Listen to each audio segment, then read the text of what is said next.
Hey everybody out there, my name is Dragnix, and I've been struggling a little bit lately. I am working on the Final Fantasy 15 review, and I've hit a little bit of a writer's block. I've got all the scenes in terms of what I want to look at, I've got a lot of notes and details down, but the thing is, it's just not coming together. And so while I wanted to have it done for Friday, guess what, it's probably not going to happen. With that said, what can I do in the meantime?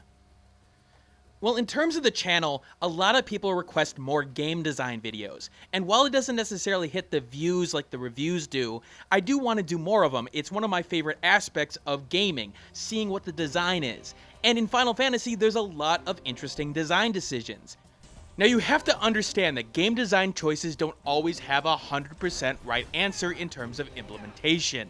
The thing is, there's too many factors that take into account at times, due to the fact that the player base is filled with unique perspectives and interesting people. When designing, however, what you want to do is maximize your mechanics to reach your core audience as best as you can.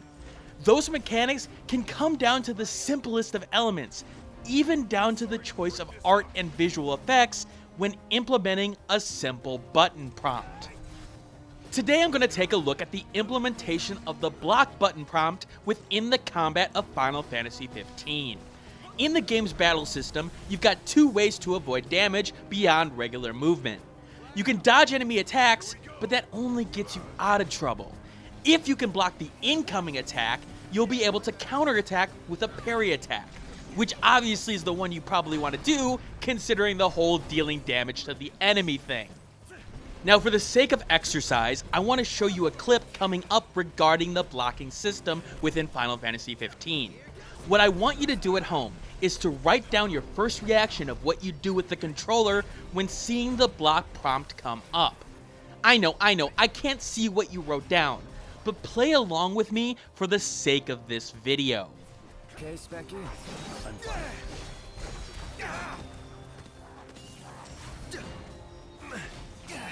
Don't die on me.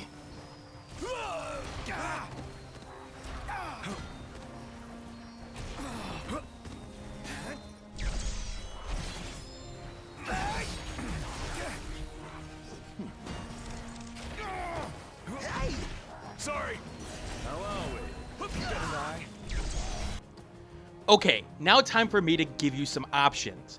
I'm guessing the majority of people would have indicated that they should have hit the square button as soon as they could. It's very similar to other QTE events you see in other games, right? Well, that would be the wrong choice, because hitting the square button makes you dodge the attack, regardless of the timing. Which also knocks the second option out. I'd probably guess that the second option that people chose was hitting the square button just as the enemy is about to hit you. That would involve skill-based timing and is a bigger staple in the action genre as of late. But no, that's not it either, you still dodge. So okay, what's the point of showing the square button if hitting the button doesn't actually make you block? Well, it does. It just so happens that you need to hold down the button in order to do so.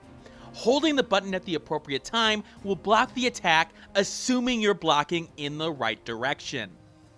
And the tutorial at the start of the game does teach you that, assuming that you didn't just pass over the tutorial. Now, you're probably thinking, Dragnix, you're a bit of a wanker. If there's a tutorial to teach me the ability at the start of the game, why would you ask the question in the first place? Well, here's the thing. Even without a tutorial, the game can passively give you information regarding what you need to do without actually spelling it out for you.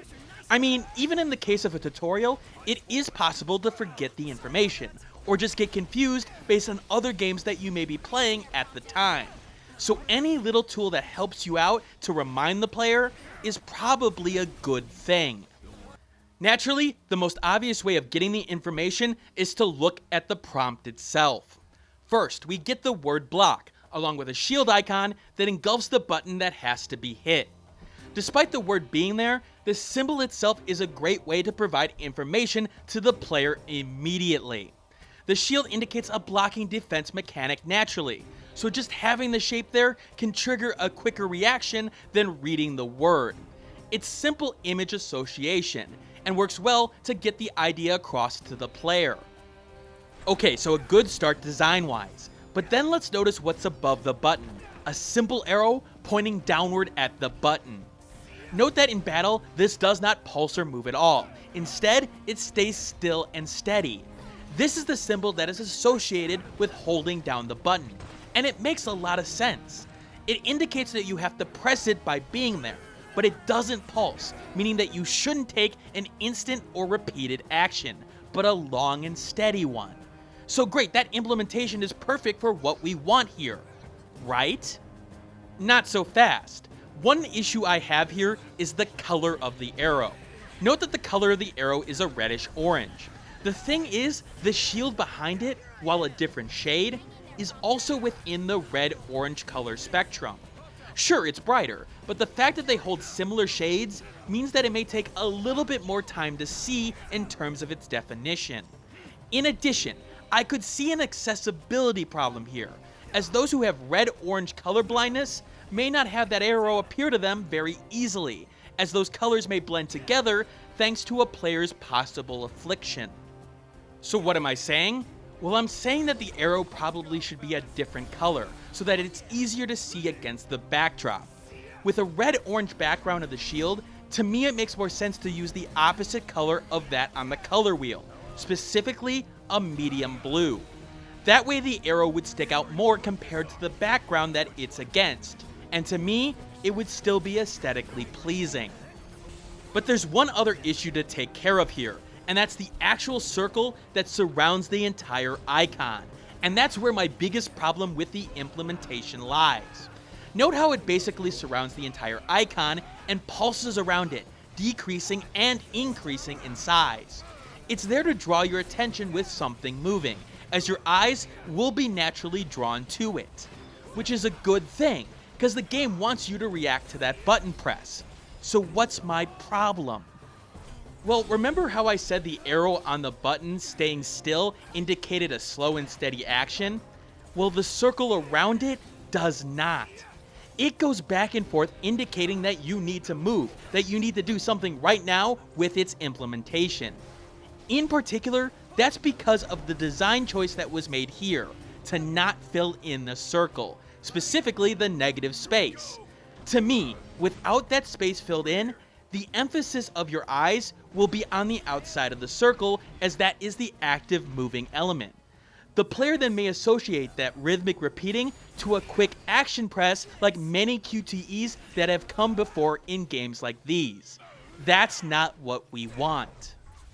But what if that shape was filled in, and the pulsing circle outline became one solid pulsing circle? With one solid shape and the way it would move, your eyes would be drawn to the center of that shape based on the pulsing. The movement is all over in that case, so you naturally want to find the source of the movement. And note where the center of that circle would be. It's where our button prompt is.